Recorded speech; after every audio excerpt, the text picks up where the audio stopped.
ते कालच रात्री आले. आता देशाचे जेव्हा गृहमंत्री येतात त्यांच्याकडे सहकार मंत्रालय आहे, त्याच्यामुळे माझा विश्वास आहे की आता राजकारण आपण सगळ्यांनीच बाजूला ठेवावं आणि माझा विश्वास आहे की देशाचे गृहमंत्री आणि सहकार मंत्री येतात किंवा सरसकट कर्जमाफी किंवा ह्या पद्धतीचं काहीतरी महाराष्ट्राला ते नक्की देऊन जाते. पंतप्रधान नरेंद्र मोदी देखील येणार आहेत 8 तारखेला, त्यांच्याकडून देखील अपेक्षा कदाचित माननीय प्रधानमंत्री यायच्या आधी सरसकट कर्जमाफी आजच्या प्रेसमध्ये कदाचित होम मिनिस्टर देऊनही जातील. कारण का ते आलेत, आधी गृहमंत्री येतात मग प्रधानमंत्री येतात, एवढी अतिवृष्टी झालेली आहे राज्यात, तर ते सरसकट कर्जमाफीसाठीच येणार असतील ना. मंत्री चंद्रकांत पाटील यांचा एक व्हिडिओ व्हायरल होते. गौतमी पाटलांना उचलायचं का अशा प्रकारे ते बोलताना आपल्याला ऐकायला मिळतात. कशा प्रकारे याकडे पाहता? एका मंत्र्यांची एका महिलेसंदर्भातली भाषा आहे, त्यामुळे टीका होते. खरं तर हे खूप दुर्दैवी आहे. कारण का भारतीय जनता पक्ष जो मी ओळखते, भारतीय जनता पक्ष एक अतिशय सुसंस्कृत पक्ष म्हणून त्याची ओळख होती. अटलजी असतील, अडवाणीजी असतील, त्यानंतर सुषमाजी असतील, अरुण जेटली साहेब असतील, असंख्य कार्यकर्त्यांच्या, सहकाऱ्यांच्या, नेत्यांचे कष्टाने उभे राहिलेला भारतीय जनता पक्ष आहे. पण एक भारतीय जनता पक्षाकडून मला आश्चर्य वाटते की सुसंस्कृत महाराष्ट्रामध्ये सातत्याने ज्या पक्षाकडून मला कधीच अपेक्षा नव्हती की एवढी पातळी सोडतील, तर त्याच सुसंस्कृत भारतीय जनता पक्षाच्या काही लोकांच्याकडून जी भाष्य येत आहे ही आश्चर्यजनक आहे. कारण मी त्याच पक्षाच्या सुषमाजींना फार जवळून पाहिले, त्याच पक्षाच्या अरुण जेटली साहेबांना पाहिले, त्याच पक्षाच्या अटलजींच्या नेतृत्वाला मी जवळून पार्लमेंटमध्ये पाहिले. त्या सुसंस्कृत भारतीय जनता पक्षाला झालंय काय असा हा मोठा प्रश्न आहे. मी जरूर त्यांची विरोधक असेल तरी शेवटी या सुसंस्कृत महाराष्ट्रात आपण सगळे राहतो. पातळी सोडून, इतकी पातळी सोडून टीका सातत्याने, हे जे वाचाळ वीर आहेत हे कुणाचे आहेत? ते दुर्दैव आहे. मी जड अंतःकरणातून म्हणते की भारतीय जनता पक्षाकडून ही मला अपेक्षा नव्हती. ज्या काँग्रेसला नावं ठेवून ठेवून ह्यांनी काय केलं म्हणून एवढी टीका करून ज्या पद्धतीने त्यांनी कॉमेंट्स केल्या, आत्ता 10 ते 70 वर्ष होते, 10 वर्षातच काय काय ऐकायला लागतंय जे मी माझ्या आयुष्यात कधीच ऐकलेलं नाही. हे खूप दुर्दैव आहे. आणि महाराष्ट्राची म्हणजे ही महाराष्ट्राची संस्कृतीच नाही. ही भारतीय जनता पक्षाने कुठून हे नवीन वाचाळवीर आणलेत हा प्रश्नच मला पडतो. खरं तर हे दुर्दैव आहे. ड्रायव्हर सारखा मुख्यातला आरोपी आहे. आता स्वित्झर्लंडला फोन केला, मग त्या व्यक्तीला पासपोर्ट मिळाला कसा तत्काळमध्ये, आणि एकंदरीतच 2 ठिकाणी आधार कार्ड असणं किंवा पासपोर्टसाठी डुप्लिकेट डॉक्युमेंट देणं असेल, असे वेगवेगळे प्रताप आता समोर येतात. नाही, वर्तमानपत्रात आणि चॅनलमध्ये एक गोष्ट सातत्याने दिसते की कोणीतरी त्याला मदत केली. ते काय ऑर्गॅनिकली झालेलं नाही. कोणी मदत केली, काय केली याची इन्क्वायरी झाली पाहिजे. आणि महाराष्ट्र सरकार आणि भारत सरकार, मी ही गोष्ट देशाच्या गृहमंत्र्यांपर्यंत नेणार आहे. आणि माननीय गृहमंत्री देशाचे हे वारंवार हे ड्रग्सच्या विरोधात 0 टॉलरन्स हे बोलत राहतात. त्याच्यामुळे मी माननीय अमितभाई शानकडे हा प्रश्न नेणार आहे आणि त्यांना सांगणार आहे की ह्या यंत्रणेमध्ये जिथे तंत्रज्ञान एवढं पुढं गेलेलं आहे, आमच्या शेतकऱ्यांनी किंवा आमच्या कुठल्याही मुलांनी ॲडमिशनसाठी 0.0% काही चुकलं तर त्याचा बाद होतं सगळं. तर जे शेतकरी असतील, गरीब असतील, कष्ट करणारे असतील, महिला असतील, आमच्या महिलांचे फॉर्म रिजेक्ट होत आहेत त्या लाडकी बहीण योजनेतून. पण अशा लोकांना तात्काळमध्ये पासपोर्ट पण मिळतो आणि परदेशी जायची मुभा पण मिळते. हा कुठला न्याय? म्हणजे जो सच्चा भारतीय आहे, जो संविधानाच्या चौकटीत राहून या देशाच्या उन्नतीमध्ये सहभागी आहे, त्याच्यावर अन्याय.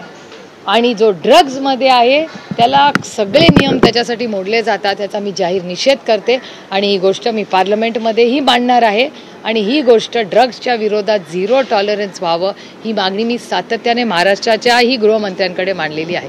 आश्चर्याची त्यातली एक बाब अशी आहे की संबंधित आरोपी संदर्भामध्ये नगर पोलीस असतील किंवा पुणे पोलीस असतील यांना जर रिपोर्ट दिला की याच्यावर कोणत्याही प्रकारचे गुन्हे नाही आहेत, अशा पद्धतीचं क्लिअरन्स सर्टिफिकेट दिलं, त्यानंतर पासपोर्ट मिळाला. हो, पण मग हे क्लिअरन्स सर्टिफिकेट दिलं कोणी याची इन्क्वायरी झाली पाहिजे. आणि जी जर महाराष्ट्र सरकार करत नसेल तर दुर्दैवाने मला ती पार्लमेंटमध्ये मागावी लागेल. कारण का ह्याच महाराष्ट्राच्याच पोलिसांनी दिली आहे ना. ह्याच महाराष्ट्राच्या पोलिसांचा मला सार्थ अभिमान आहे. महाराष्ट्राचे पोलीस चांगलेच आहेत, पण महाराष्ट्राच्या पोलिसांच्या मागे जी अदृश्य शक्ती आहे, ही अदृश्य शक्ती कोण आहे? या अदृश्य शक्तीने हा पासपोर्ट दिलाय ना. ती अदृश्य शक्ती कोण आहे ही शोधून काढलं पाहिजे. EVM आणि VVPAT वरून अनेकदा आरोप झालेले आहेत. राहुल गांधी सातत्याने निवडणुकांवरती आरोप करतात. राज्य सरकारनं आता या EVM आणि VVPATसाठी एक वेगळं गोदाम उभारण्याची तयारी सुरू केली आहे. त्याच्याबद्दल सर्क्युलर जारी केले. खरं व्होट चोरी, ती SIR, डुप्लिकेशन नावं तुमच्याच चॅनलवर मी पाहिलं आहे की 800 लोक एकाच घरात राहत आहेत आणि तो काय पॅलेस नाही आहे बरोड्याचा किंवा कुठला. मुंबईमधली 4x4ची खोली पण नाही, त्याच्यात 800 लोक राहत आहेत अशी माहिती रोज टी चॅनल्सवर येते वेगवेगळ्या भागातून महाराष्ट्राच्या आणि देशाच्या.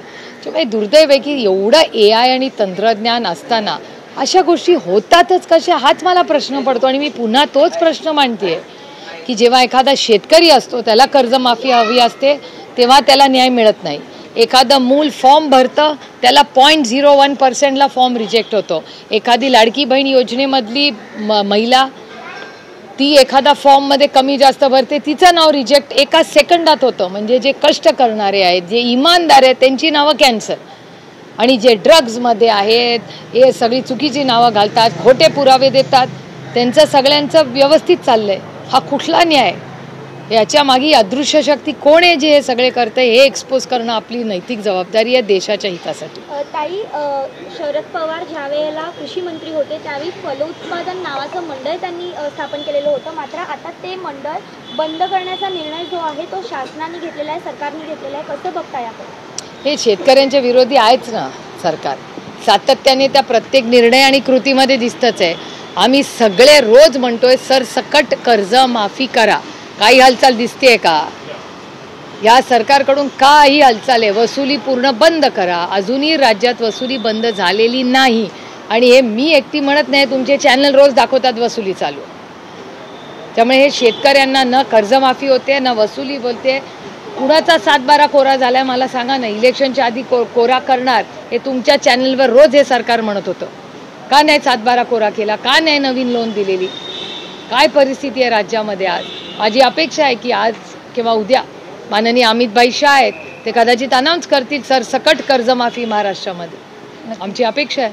बाळासाहेब ठाकरे यांच्या मृत्यूपश्चात जी काही घटना घडली, जे काही झालं त्या संदर्भात आता नेते दावे प्रतिदावे करताना पाहायला मिळत आहेत. रामदास कदम यांनी दावा केल्यानंतर म्हणजे 2 दिवस मृतदेह घरात ठेवला होता असं त्यांनी सांगितलं. आता अजूनही पत्रकार परिषदा घेऊन वर्षानंतर अशा पद्धतीने शिंतोडे उडवणं गलिच्छ असल्या गोष्टींनी म्हणजे मी कालही बोलले ही गोष्ट की अरुण जेटली साहेब म्हणायची गोष्ट खरी आहे. असल्या गोष्टी तुम्ही दाखवणं खरंच आपण सगळ्यांनी मिळून बंद केलं पाहिजे. तेव्हा हे असलं घाणेरडं गलिच्छ बोलणं बंद करतील. ही काय वेळ आहे? महाराष्ट्राची आणि भारतीय संस्कृतीमध्ये गेलेल्या माणसाबद्दल कोणी कधी बोलतच नाही. आणि अशा वेळीच कितीही टोकाचं वैर असलं तरी अशा वेळीच लोक एकामेकाकडे जातात. ही भारतीय संस्कृती आहे, ही मराठी संस्कृती आहे. आणि अशा वेळेस गेलेल्या माणसाबद्दल इथे गलिच्छ बोलणं हे खूप दुर्दैवी आणि महाराष्ट्राला न शोभणार आहे. मी तर बोलणारही नाही या गलिच्छ असल्या कॉमेंट्स. एकनाथ शिंदेनी कुठे ते थांबवलं पाहिजे सगळं, कारण ते पक्ष हो त्यांना ह्या गोष्टी गलिच्छपणे थांबल्याच पाहिजे. म्हणून मी बोलणारही नाही असल्या गलिच्छ गोष्टीवर.